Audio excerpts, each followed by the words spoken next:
A couple of years back, in the December of 2020, Apple made a significant and a crucial announcement that was going to disrupt and change the entire landscape of digital media forever. In fact, this announcement was so powerful and robust that it shook the foundation of a multi-billion-dollar company and one of the biggest social media platforms, Facebook. Facebook retaliated back with a marketing campaign that evidently opposed Apple's announcement. Apple's decision, the announcement, wouldn't have affected only Facebook, but every other company, brand, organization, and creator who is directly or indirectly dependent on digital media. So what was exactly this announcement? Well, there was a framework that Apple came up with, which was referred to as the App Tracking Transparency, which eventually came into effect on April 26, 2021. So, the question is, what is the App Tracking Transparency Framework and how is it a direct attack on a multi-billion-dollar company like Facebook? And more importantly, as business stakeholders in this digital age, how you could and would be able to beat your competition. The first and the foremost thing which you would need to understand is how Facebook advertisement works. And I'll try to give you a very simplified explanation to the same. Well, in the last videos, I captured how Spotify works and recommends you songs which you are more likely to listen. Do check out that video if you have not seen it yet. I'll link it down in the description box and at the end of this video. Well, this concept is very similar to Spotify, but on a very more grand version. Let me explain.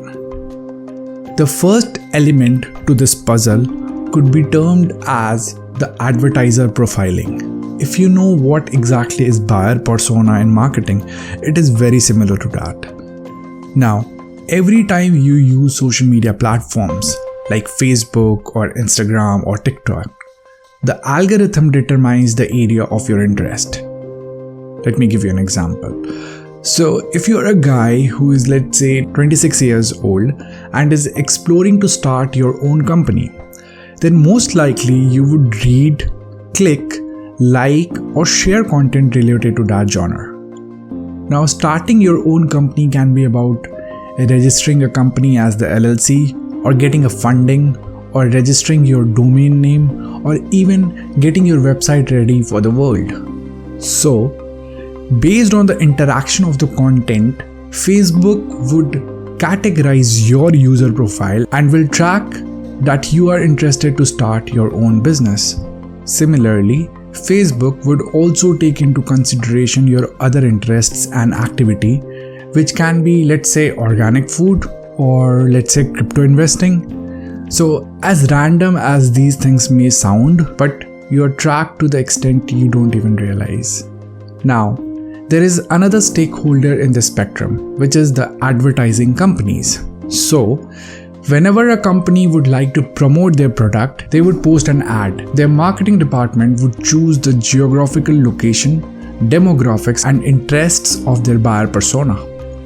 So, in simple terms, they would tell the platform, in this case Facebook, who their potential customers are. Now, let's say Alphause, our channel, has a course on how to start a business and take it online, by the way, which we will be coming up very soon. So then in that case, Facebook would start showing you multiple ads as per your specific interest. So in this instance, you would also start seeing ads from crypto investing companies, organic food companies, considering those were also your interest. And most likely you might see a video ad for a free ebook that shows you how to get your business online. Well, Facebook will start tracking your engagement with these different ads to decide which product you are most likely to buy. Let's say you watched the video ad and downloaded the free ebook on how to start a business online.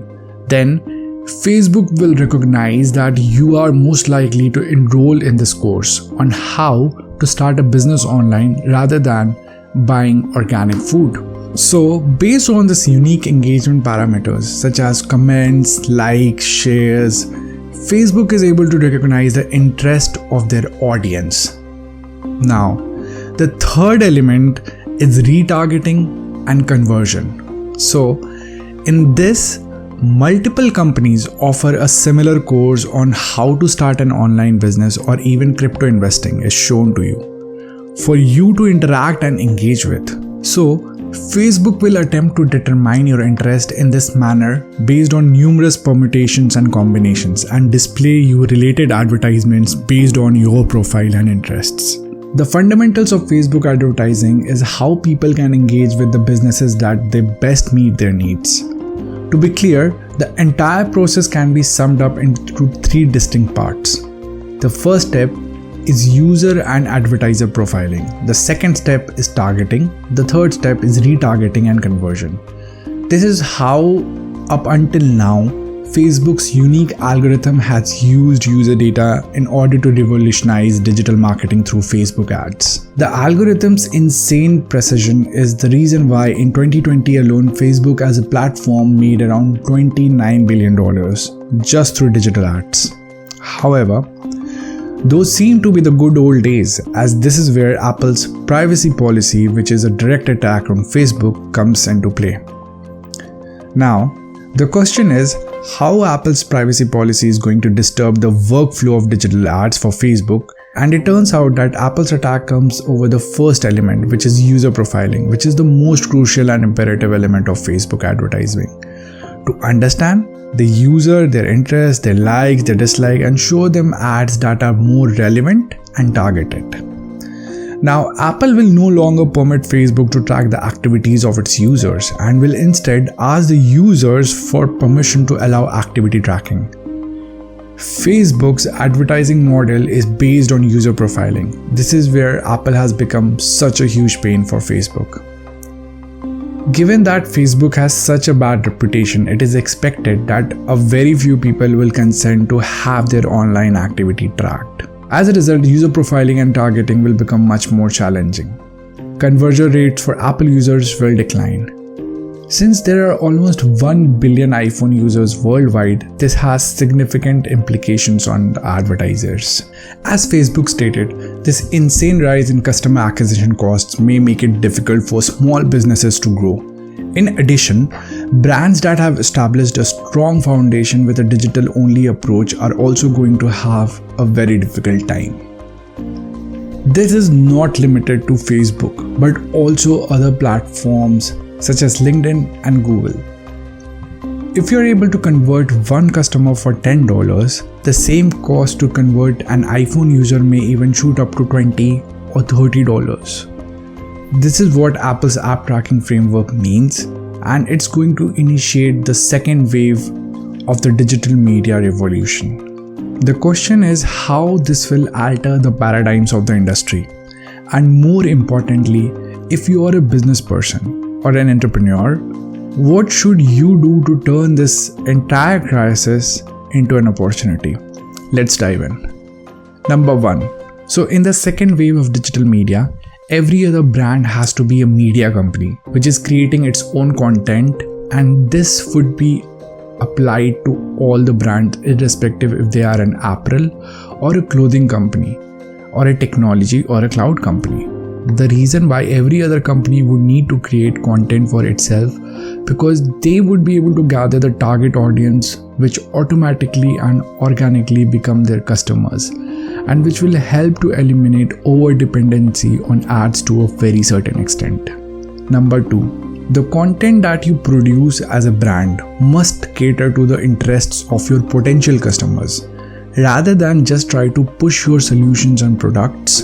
Now, if you take a step back, you will realize there are currently 2 types of businesses. Those that rely heavily on advertising and those that are more content creator driven. An example could be Logan Paul's company Prime, which is a more content-driven product, and due to his familiarity and awareness, people buy Prime rings.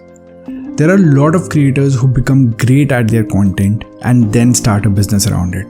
Lastly, and number 3, the Apple policy will give the creator economy a huge boost, because by producing content and serving an audience, creators automatically become direct links to large audiences.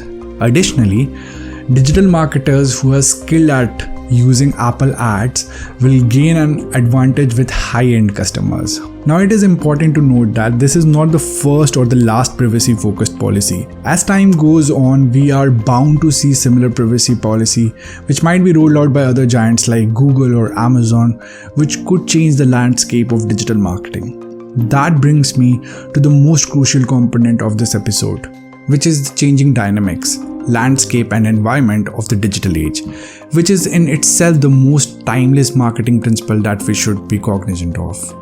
Now, there are 3 very important lessons and pointers which we need to keep in mind if you would want to excel in this ever-changing dynamics, landscape and environment of this digital age. Number 1, it is always easier to sell to an existing customer and make them a recurring customer rather than acquiring a new one. So the cost of acquiring a new customer is 4 times greater than that of selling to an existing customer. So, irrespective of the day and age you are in, regardless of the brand you are and which platforms you use, you need to have a very solid strategy for customer retention and engagement. Once you have that in place, then and only then should you be willing to spend or overspend on inorganic digital ads. The best time to plant a tree was 10 years ago, and the next best time is today. And the best time to start creating content, be it audio, written or video content, was 10 years ago, and the next best time is today. So it is imperative for you to understand that there are changes and disruptions which are coming. The sooner you start this, the better. Well, on a side note, I would recommend starting with video content as that's on the rise and people are interacting with video content more than ever. In fact, you can actually convert video content into different other forms. So that's something which you could consider. Now, point number 2. Internet penetration is on the rise globally, accelerating at a pace that has never been experienced before by mankind. So it's not only content, but brands and organizations need to understand that you will be required to cater to people of different demographics with different tastes, likes and beliefs. So you would need to adopt new channels and platforms to have an omni-channel marketing approach in order to tap into your potential customers and audience. This means providing high quality value through your content on multiple platforms. Well, an omni-channel can be a mix of ATL, BTL and TTL marketing strategies. Now, are you wondering what exactly these marketing strategies are? Let me explain. ATL is an abbreviation for above the line. This is a mass marketing strategy. Example of ATL marketing strategies are, let's say, television, magazines, radio, billboards, newspapers and cinema. BTL stands for below the line, which is a very targeted approach of marketing. Examples of BTL marketing are email marketing, contextual text ads like PPC, messaging, banner ads, etc. The last one, TTL, stands for through the line, which is a mix of both ATL, above the line strategy, and BTL, below the line strategy. An example of TTL would be untargeted social media and events. Now, if you see, Nikon as a brand is a key example of someone who is implementing this omni-channel approach successfully. They have a magazine, which is a ATL strategy, an Instagram handle with more than 3,000 influencers and phenomenal and a remarkable YouTube channel which caters to the interests of their audience. A lot of financial companies have also started podcasts and creating content as they want their audience to be converted as their customers. And lastly, the fundamentals of marketing like segmentation, targeting, positioning, STP which we call, the 4 Ps, the price, place, promotion and packaging, and the 3 Cs, the company, the competitor and the customer. This won't ever change, irrespective of any changes to the privacy policies. Well, anything else might change, but consumer psychology and human behavior would mostly be the same. So focus on human-first designs and products and you will be able to see the light of the day, irrespective of the changing marketing landscape of the digital media. Now, if you learned something today, then please click the like button because the algorithm gods of YouTube would be so happy. And for more businesses, case studies, business learning lessons and resources, do subscribe to our channel Alphause. See you on the next episode. Till then, peace out.